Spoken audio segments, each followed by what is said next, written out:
O Jornal da Justiça está de volta para falar das ações que podem entrar na pauta de hoje da sessão plenária do Supremo.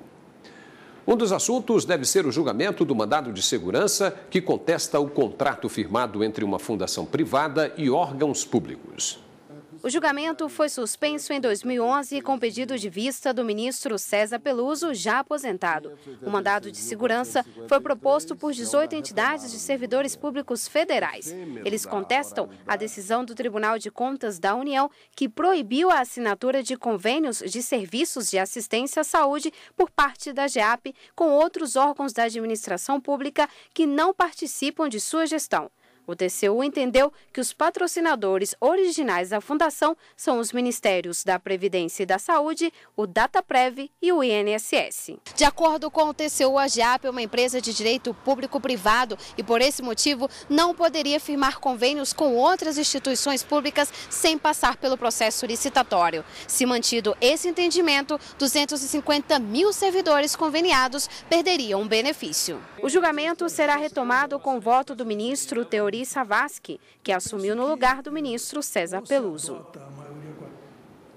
E dia de sessão plenária, você já sabe, né? A gente recebe aqui no estúdio a doutora Gisele Reis, consultora jurídica da TV Justiça, que vai comentar agora os casos que podem entrar na pauta de hoje. Muito boa tarde, Gisele. Tudo bem? Boa tarde, Paulo. Bom, qual a relevância desses mandados de segurança? Na verdade, Paulo, o que acontece?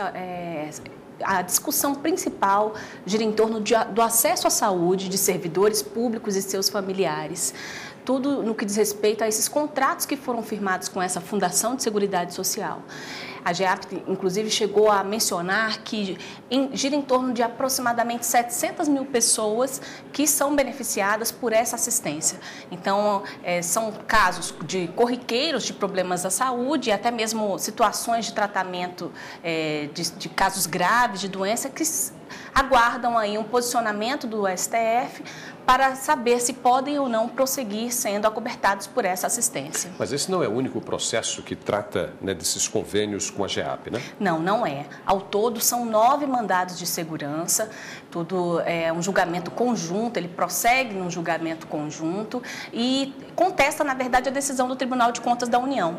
O TCU entendeu que apenas os contratos que já foram celebrados devem permanecer, mas não é possível renovar, revalidar, nem qualquer tipo de aditivo a esses contratos realizados, a não ser que seja feita licitação. Então, para o TCU, há aí a obrigatoriedade de se observar um processo licitatório por ser uma fundação privada. Então, qualquer celebração de contrato envolvendo outros entes da administração pública, que não aqueles que efetivamente participam da criação original da GEAP, deveria ser feito por meio de licitação. E quais as consequências possíveis a partir desse julgamento? Vai depender. Bom, se tem uma decisão que mantém a decisão do Tribunal de Contas da União, a consequência é exatamente a obrigatoriedade da realização de contratos licitatórios envolvendo a GEAP e demais órgãos da administração pública. Com isso, algumas pessoas deixam de ser assistidas por essa fundação e isso pode gerar também, repercutir o aumento dos valores que são pagos pelas pessoas que são acobertadas pelo plano. Se tem uma decisão favorável à GEAP, se permanecem os contratos, permanece a possibilidade de realização de novos convênios sem necessidade de licitação e permanece a cobertura de todos aqueles que já estão atualmente sendo beneficiados pela assistência de Seguridade Social. Tá certo. E os ministros também podem voltar a discutir hoje a demissão de um funcionário dos Correios. É o que o Tribunal Superior do Trabalho considerou a rescisão ilegal porque não teve justa causa. O presidente do STF, o ministro Joaquim Barbosa, deve apresentar o voto vista. O recurso é da empresa brasileira de Correios e Telégrafos e contesta a decisão do Tribunal Superior do Trabalho. O TST considerou inválida a demissão de um empregado da ECT sem motivação, já que a estatal tem garantias atribuídas à Fazenda Pública. O pedido foi formulado quando o relator do RE, ministro Ricardo Lewandowski, já havia votado pela manutenção do entendimento da Justiça Trabalhista. O relator fundamentou em seu voto no fato de que a ECT, embora seja uma empresa de direito privado, empregado se beneficia da empenhorabilidade de seus bens, além de poder pagar suas dívidas trabalhistas por precatório e de se beneficiar de algumas prerrogativas processuais. Já a ECT alega ofensa à Constituição Federal por entender que cabe somente a ela decidir sobre suas demissões. Sustenta que o acórdão do TST interfere na liberdade existente no direito trabalhista. Os ministros do Supremo irão decidir se os empregados da ECT possuem o benefício de não serem demitidos sem justa causa. Este tema discutido teve repercussão geral reconhecida, ou seja, a decisão tomada pela Suprema Corte deverá ser seguida por todos os tribunais do país ao analisarem casos semelhantes. Gisele, a grande dúvida é se os Correios podem demitir sem justa causa, né? O que embasou, né, esse julgamento? Paulo, a decisão do TST, na verdade, considerou que o tratamento que é dado, embora os Correios sejam uma empresa pública, como eles prestam um serviço público com exclusividade, que é o serviço postal, existe na Justiça Brasileira um tratamento que tem sido dado semelhante ao que é dado à Fazenda Pública, aos órgãos da administração pública direta. Então, por exemplo, eles têm direito a determinados benefícios. Quais que a gente poderia citar? O prazo, quando eles estão na Justiça, eles têm direito a prazo em dobro. Os bens, eles não podem ser penhorados, então tem essa garantia da impenhorabilidade dos seus bens. Os débitos trabalhistas, eles são pagos por meio de precatórios judiciais.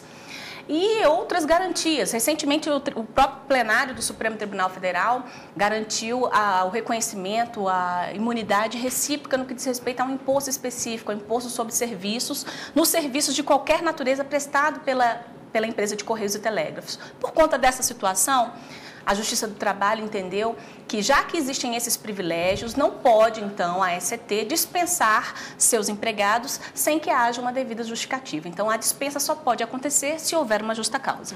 E quais são os argumentos, né, dos Correios, né, da empresa de Correios e Telégrafos, para mudar essa decisão? Bom, o que o Correio quer, na verdade, é ter o direito de dispensar sem ter que justificar. Eles entendem o seguinte: embora para ser servidor nos Correios é preciso passar por um concurso público, a própria Justiça do Trabalho não garante estabilidade para os servidores da ECT. E que, por esta razão, por não ter direito a uma estabilidade, a ECT tem direito, então, a dispensar seus empregados sem ter que qualquer justificativa para isso. Então, o que eles pretendem, na verdade, é assegurar o direito, é ter reconhecido o direito de dispensar, de rescindir o contrato de forma unilateral, sem ter que apontar alguma justa causa que efetivamente dê margem para uma rescisão de contrato, ou seja, rescindir o contrato sem motivação. Agora, pelo que a gente viu ali na matéria, a decisão do STF vai ganhar uma repercussão geral. Mas o que vai mudar na prática com relação a isso? Bom, na prática, o que se tem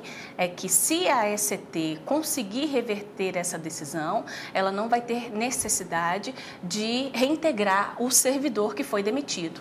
Caso contrário, o que vai gerar, basicamente, é um reflexo nos cofres dos Correios. Por quê? Porque, se permanecer a decisão da Justiça do Trabalho, e por enquanto é essa posição que tem prevalecido, tanto o relator quanto o ministro que já votou, atualmente aposentado, eles já votaram nesse sentido, e aí vai gerar ter que reintegrar aquele servidor, pagar por todos aqueles período que ele ficou longe do serviço e que será como direito dele ser reintegrado no contrato de trabalho. Então, os reflexos, basicamente, serão no âmbito dos cofres, no âmbito econômico. Obrigado, Gisele, mas